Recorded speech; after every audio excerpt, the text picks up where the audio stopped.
Hello, welcome to the When I Have Spare Time podcast. My name is Frank, and I'll be sitting here talking to you for a few minutes. As usual, I'm wearing clothes. Nothing has changed. So it's been a little bit since I uploaded a podcast, and that's because, as usual, I got a strike on my channel for this time it was for hate speech. It was from a podcast I uploaded over 2 years ago.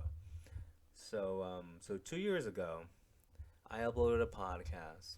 I'm gonna give a recap of the podcast because it shows you that hate speech is just a made up word.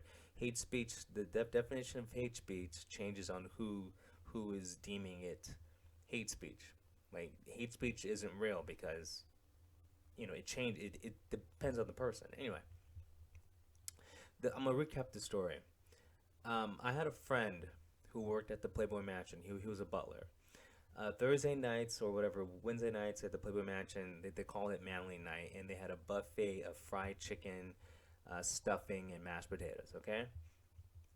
Now this is the Playboy Mansion. We'll have like a full kitchen staff and butlers and everything. So like, if you're a playmate living there, you call down to the kitchen. And you can eat anything you want. Like if you want lobster, they'll make lobster. If you want filet mignon, they'll make filet mignon. Whatever. If you want a P&J sandwich, they make a P&J sandwich. So like, no one's gonna eat fried chicken. Okay, like if you work there or live there, you're not gonna eat fried chicken. The fried chicken was mainly for a buffet for the workers or for people who visit the mansion because they gave tours. Anyway, so my friend would come home after work with like three grocery bags like filled with like loads of fried chicken, loads of stuffing, and loads of mashed potatoes. Like three grocery bags filled to the brim. Okay, and he told me that like every staffer that worked there, every butler, every cook, every gardener there would leave with the same amount of food, which means the people in management wasted a lot of food. But anyway, um, and so anyway, he would call um, his black friends over to eat the fried chicken. So every Thursday night, he would call every black person he knew to eat the fried chicken. He wouldn't call any anyone else of any other race. He only called the black people he knew. Hey, I got some fried chicken. Hey, I got some fried chicken from the mansion. Okay, true story. Okay, so so after doing this, so after I don't know, like my sixth time going over there, I just I realized, wait, there's only black people here. And so I brought it up to the other black people there. They're like, "What? You just noticed that?" I'm like, "Yeah."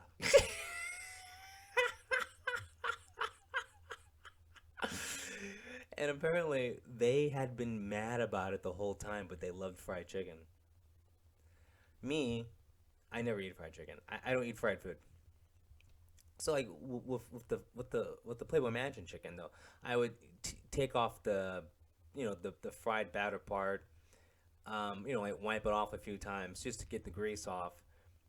And without the fried batter and stuff, it tasted really good though. Okay. And so yeah, and so the only time I would eat fried chicken would be the Playboy Mansion fried chicken. Like I never eat. I'm just not a fried food person. But anyway, if I eat chicken, it's gonna be like God. The way I cook chicken, I put it in a pot. I put some water in the pot. So you know what? Okay, imagine fried chicken, but like replace the oil with water, and there's no batter on it. That's why I cook chicken. I put some onions in there, whatever. Maybe that's called like saute. I don't know. But anyway, so I start making fun of him on social media. Okay, I'm like, I can't believe this. The only time he has black people over is Thursday nights because he gets free fried chicken from the Playboy Mansion. And so like a couple months go by where I'm just making fun of him, and like the joke gets pretty big, and there's a lot of people in on this joke, like in the social circle. There's I don't know, like whatever. I'm guessing, man. Between 40 and 60 people are making fun of him behind his back because he only has black people over his house on Thursday nights because he comes home from work with a bag of fried chicken. Okay. At the time, I had a girlfriend, And so she is disappointed in me. She's like, well, he just doesn't know. If you're his friend, stop making fun of him and help him out. Tell him that he's being racist. He doesn't mean to be. And, I don't care. Anytime I find a situation where I can make fun of someone behind their back, I take it. I love it. I enjoy it. It makes me happy. And like most women, the only thing she's trying to do is run my fun. It wasn't hurting anybody. Anyway, so the next time I go over his house, I'm like, hey, my girlfriend wanted me to tell you. Because I didn't want to tell. My girlfriend wanted me to tell you.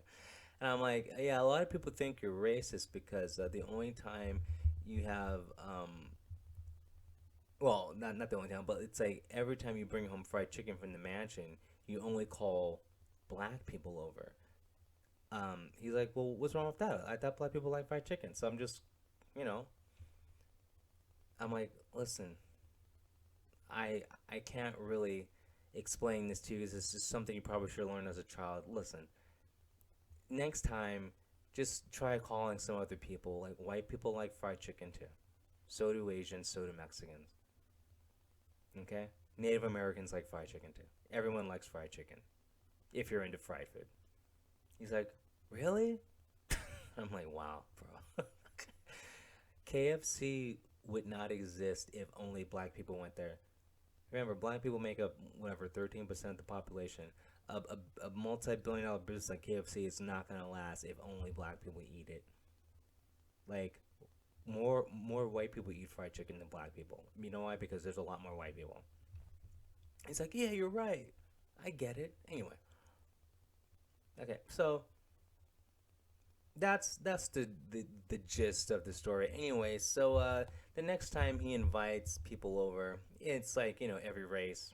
There's black people, there's white people, there's Asian people, there's men, there's women. There's only two genders, so yeah, there's men, there's women. You know, because he does invite his friends, so he's friends of every race. You know. Okay, so got that clear. It's a room full of it's a coalition of colors in both genders in his house enjoying the fried chicken. Okay, and so there's a black guy eating the fried chicken, and I walk out of the dining room whenever I go into the kitchen, and my girlfriend follows me. She's right behind me. I want to get some more booze. I'm drinking vodka. She's following me like a shadow. I start to walk back out towards the living room. She's literally right behind me. When I peek my head out the door, I see this black guy. Well, I won't say his name, but I see this black guy. I know him. He's he's biting a chicken leg, a drumstick, and it looks like an orgasm to him. Like it looks like the money shot. He's like, big old smile on his face. You know, the only thing missing is the jazz music, and it's raining watermelons. Okay, and so I tell my girlfriend, listen, you gotta go out there right now. Go out there, point at him, and go, look at that, and then I'll censor myself because I don't want to have any hate speech. Look at that N word eating that fried chicken. Go do it right now. She goes, okay. My girlfriend was what, 5'3", long blonde hair past her butt, big blue eyes. Okay, Aryan goddess, but had a butt big enough that it attracted black guys. You know what I'm saying? Anyway, so she walks out there, says it loud and clear, lands the hard R. Everyone is like, what? Two people dropped their plates of fried chicken and mashed potatoes. You hear two people dropped their plates. There's this girl. There's this girl there. She's like, that's racist.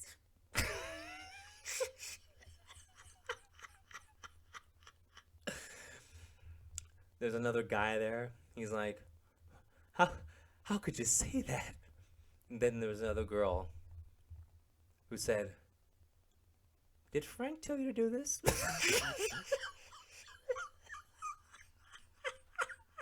She's like, my girlfriend's like, yeah. And I fall.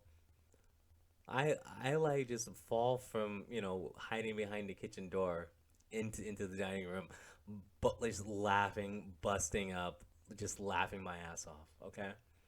I look at the black guy that she pointed at and said what she said to. He he's still holding the drumstick in his mouth, and his mouth is wide open, and there's chicken like hanging out of his mouth. And but and then he looks at me. He's like, "I was about to knock this bitch out." It was one of the funniest moments of my life. And after everyone was like, you know, you're a horrible boyfriend. I'm like, she's an adult in her 20s. She could have said no. Okay? So don't give me that bullshit. And then it turned into this whole thing like, Frankie, you have to be more racially sensitive. Like, I don't give a fuck. Notice I'm not offended. But anyway, so that story is considered hate speech. It's a true story. It really happened. I don't see why that's hate speech. But I'll tell you why it's hate speech. It's hate speech. It's hate speech because hate speech isn't real. So if you're a person who happens to be offended by that, you can mark it as hate speech. Okay, but it's not hate speech. It's a true story that happens to be funny. I don't I don't see. Think of the audacity. A white guy gets free fried chicken from his job every Thursday, and every Thursday night he calls every black guy he knows, or I'm sorry, or just every black person he knows to come over and eat the fried chicken. I mean, come on. If anything, that's hate speech, right? You know, but don't give me a, a strike for just retelling a true or sharing a true story. That's funny. See, the thing is, like, comedy is under attack, and the problem is, if you don't like a joke, well, you have options. You can walk out. If you're at a stand-up comedy shop, you can walk out. If you're listening to it on whatever YouTube, you can stop the video. If you're watching TV, you can change the channel. If it's a poster reading on Twitter, you can block the person so you never have to see them again. But silencing a person does not solve any problem. The only thing it does is you just put your head deeper in the sand. Okay? Just because you don't like something doesn't mean it's bad. There's a lot of things I don't like, but I don't demonize them. I don't attack them. I just don't support it. I don't watch it. I turn it off. I change the channel. I mute it. Okay? We got a pop culture war, and you have a lot of people angry. I'll just give like one example: Star Wars. Okay, activists got involved in Star Wars and have ruined it. And I think I've said this, but I might have said this before. I stopped caring about Star Wars half an hour into The Force Awakens. Okay, I didn't make 300 YouTube videos about it. I didn't make 200 posts on Reddit. You know what I did? I turned Star Wars off. Haven't watched it since. And I'm a writer. I can draw. I can entertain myself. I I'm currently right now writing my own sci-fi story. Once again, like, if you don't like the entertainment that's out there, you can entertain yourself. And I did not attack Star Wars. I did not tell people not to watch it. I'm like, it's not for me. No hate. Just I'm gonna do my own thing, entertain myself. Put that energy. Once again, like, Star Wars isn't hate um, cinema. It's just bad cinema. And my job, being in charge of my life, is to just entertain myself. I'm not gonna waste energy attacking anything. Just like you shouldn't waste your energy attacking me because you don't like a joke I said, a song I wrote, a story I wrote, a Twitter post I have.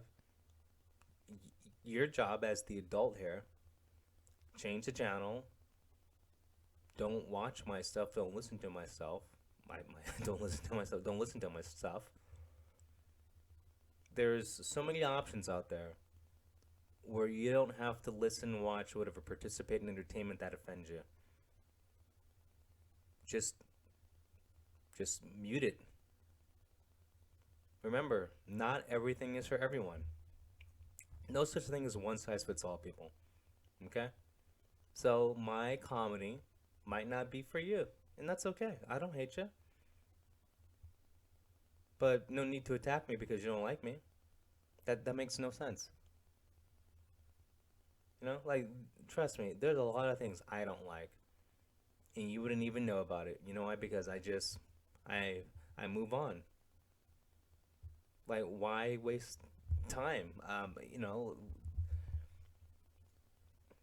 We can like the entertainment I absorb the most, I watch the most is actually K-pop related material because I'm a musician, and the main reason why I listen to K-pop is because you're influenced. I mean, you can't help it. You're influenced by other music you hear, and so like all of my songs were starting to sound like Blink 182.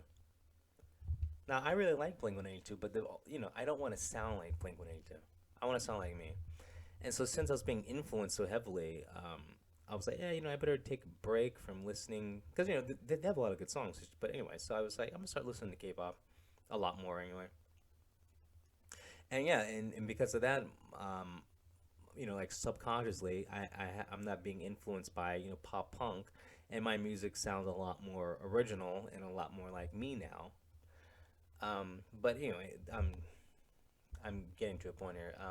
K-pop had a group called Le Seraphim. I really like that group.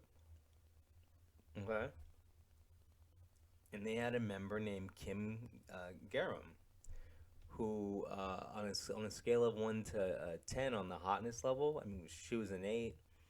Not, and I'm saying like no one's a 10, right? But I would say 10. Like she was smoking hot. Like yeah, like I mean, I would pay to have sex with Kim Garum. Okay, and so the only reason why I liked the group was because of her. But I'm honest about it. Whatever. Anyway, they kicked her out the group. I didn't make ton of videos hating on it. I didn't like write a mean letter to the company. I just said, you know what? I just have to move on. The group's not for me. I'm not gonna support them with my money. It's that simple. I turned it off. There's other options out there for entertainment. I found something else to listen to watch. I replaced them with New Jeans, and New Jeans puts up a product that I like. It has 5 really sexy ass women. Check. They haven't kicked any of them out. Check. I like that. So I'm satisfied with that entertainment. See, I didn't attack the old group. I just like, I'll move on. I'll find something else. But if it was up to the same people who did that to me on YouTube, it would have been like, hate speech or whatever, hate pop, hate music, ban. So you gotta let people, whether you like them or not, like their ideas or not. Like, who are you to tell them that they're not allowed to speak? Like, we've seen what's happened over the past 2 years when you tell someone they're not allowed to speak. You've learned that the people who are telling you not to speak are the people who are hiding something, the people who are lying to you. That's what I've noticed. I can't tell you how many videos I've had taken down or how many posts I have taken down off of mainstream media because I've said something that goes against the narrative. I've said something that they at the time deemed misinformation, but then like 6 months later, everything I said was right. A year later, everything I was saying was right. 2 years later, everything I was saying was right. The people who like to censor you, the people who like to label the things you say you're right as bad, are the people you need to avoid. Those are the people who are damaging society. Nothing good happens from censoring people. The only thing that happens when you censor people is that um, you actually strengthen them. I mean, that's. I mean, like if you really don't like, let's. I'm just gonna. Okay, Nickelback. If you really don't like Nickelback, and before I say this, I love Nickelback. But if you really don't like Nickelback, do you think banning every Nickelback song off the radio is going to make Nickelback less popular or more popular? It's going to make them more popular because everyone's like, well, why are they being silenced? They must have something to say, or what they're saying must have some kind of message that the mainstream doesn't want you to know about. I know that's a bad example, but I love Nickelback. Best band in the world, right? This is how you remind me. Um, so yeah, like, and then usually the people who are trying to silence you, trying to censor you, they are usually creatively bankrupt, don't have any points. You know, they're people who have a point that they want to make, but because their point is weak, they have to silence you because your point makes more sense. You know,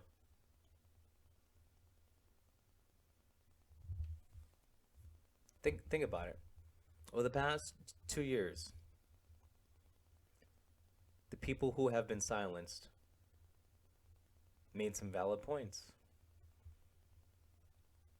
and it turns out most of those people were right. Now, the thing is, let's say you don't like what someone's saying. If you don't censor them and you just let them talk uncensored, everyone can fully dissect everything that person is saying and make an educated decision like, okay, this guy's full of crap.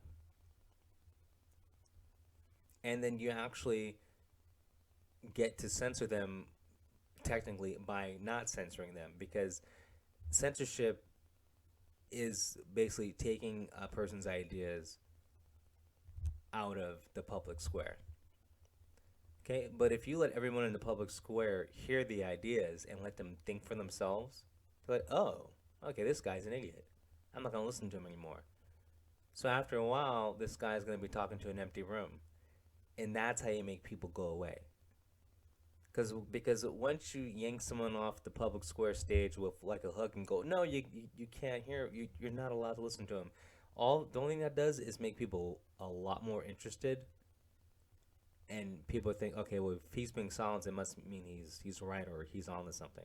That's just how it is. But I don't know, I don't know when we're gonna learn. I mean, that's why, if you notice, usually conservatives don't like censorship. Like they want everyone to be able to talk because, you know, they're confident in their views, so they don't care if your views get heard. You notice that? And then it's usually leftists who like to censor stuff, but they're they're betas. They're run by emotion. They make the emotional decision, not the intelligent decision. And emotion never really works. You know, unless you're a Sith, I guess. But let's let's don't go there. Anyway, so what was I gonna say? I was gonna say something very important. I forgot. Anyway, this is a podcast number 481. This season is coming to a close. I believe there's God, I think I have to do because I do 60 shows this season. I'm pretty sure that there's like six more shows left, and that'll be um 60 because this is the 10th season of the One I Have Spare Time podcast. You guys know that? Yes, it's the 10th season. Anyway, um, I also got faster internet, so I actually can live stream. I will do that. I don't know when, but I will live stream soon. So that's something to look forward to. Anyway, I've said enough, guys. I'll talk to you later. Have a good one. Peace.